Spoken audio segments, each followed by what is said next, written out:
Hi, my name is Glenda and I like making soaps. Usually I show you a video of me making a soap. Today I'm gonna show you two videos, but to keep this video from being too long, I'm going to put them both in the screen at the same time. If you have been following my channel for some time, you may know that I like the Starry Night, and I've made a few soaps based on that. Well, this is another one of those. I did two methods to achieve it because I made the first one and I wasn't very happy, so I decided to make it again. So the second method will be on the right side of the screen.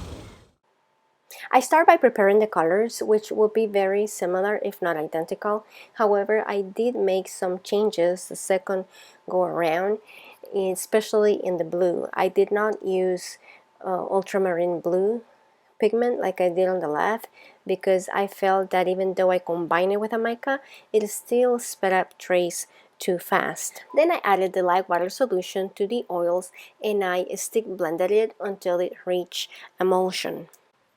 Next, I added the fragrance. On the left, I used Seventh Heaven, which is one of my favorite fragrances from Nurture Soap, and on the right one, I used a blend of grapefruit and honey. After this, I divided the soap batter into the containers with the prepared colorants. Up to this point, all the steps have been very similar, but the pouring will be different. On the first batch, I'm going to add the embeds at the end, but on the second batch, I added them first. On the first batch, I'm using soap scraps, and in the second batch, I'm using a mica swirl. I will be pouring the second batch out of condiment bottles, whilst the first one will be done with the funnel pitchers. For the port, I will be using a divider that I 3D printed, and in case you're interested, I do have it available on my store. I will link that below. I am trying to pour each color into the specific section of the divider, and this was a little bit tricky with the funnel pitcher. This is why the second time I decided to use the condiment bottles. For this technique to work, your batter needs to be fairly fluid. I have added the soap scraps so that they will resemble the brush strokes of different colors in the painting. However, even though I cut them really fine, they were getting stuck in the small parts of the divider. Then it was time to pull it out, and here you can tell the difference between both of them. With the first soap, I added all of the embeds at the end. In the second soap, most of the embeds were already in the mold. I only needed to add the Church and Venus. Some of the embeds are definitely too tall and I will need to trim them later.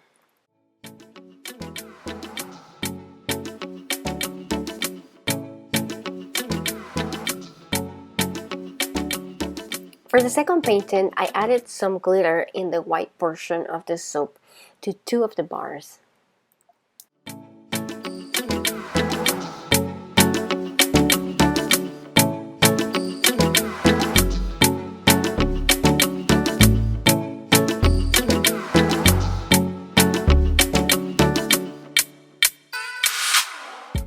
So I made this on Monday and today is Friday. It did have a lot of water, this recipe, more than I usually use, so that's why there's a lot of soda ash, because of the extra water. Although I cut the embeds with the wire cutter, I don't recommend it because it did make some of them loose. So for the second soap, what I did instead was that I cut them with a blade. I only plane two of them, and this is what they look like. To avoid soda ash on the second batch, I use a heating pad to force gel. I cover it with plastic and also with a cardstock cover and a towel. I also waited a little bit over 2 days to make sure that saponification was complete and to reduce the chances of soda ash developing. Anyway, I'm gonna put pictures of my first and my second attempt so you can tell me which one you like better, if you want to. After the pictures, I will show you briefly how I made some of the embeds used in the soaps, so feel free to stick around to watch that.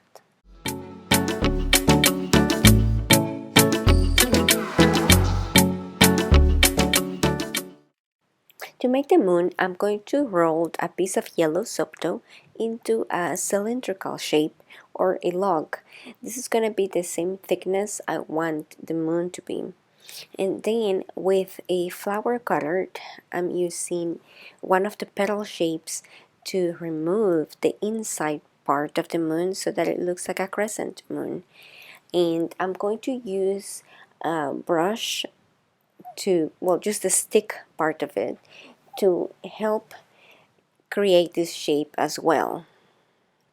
I'm going to repeat this process for each soap bar. Then I'm working on the roof of the houses that I will be making. For this, I'm simply using an extruder with a triangular shaped disc, and this is going to be the roof, and the actual body of the house is just a square or rectangular shape. And that's fairly simple, so I didn't film that. But after I had put the two together, I use black mica, black per mica, to dust the outside of the embeds because I figured this will give it an outline effect as if it was part of the painting. Speaking of paintings, do you have a favorite one that you feel drawn to and that you would like to make a soap out of?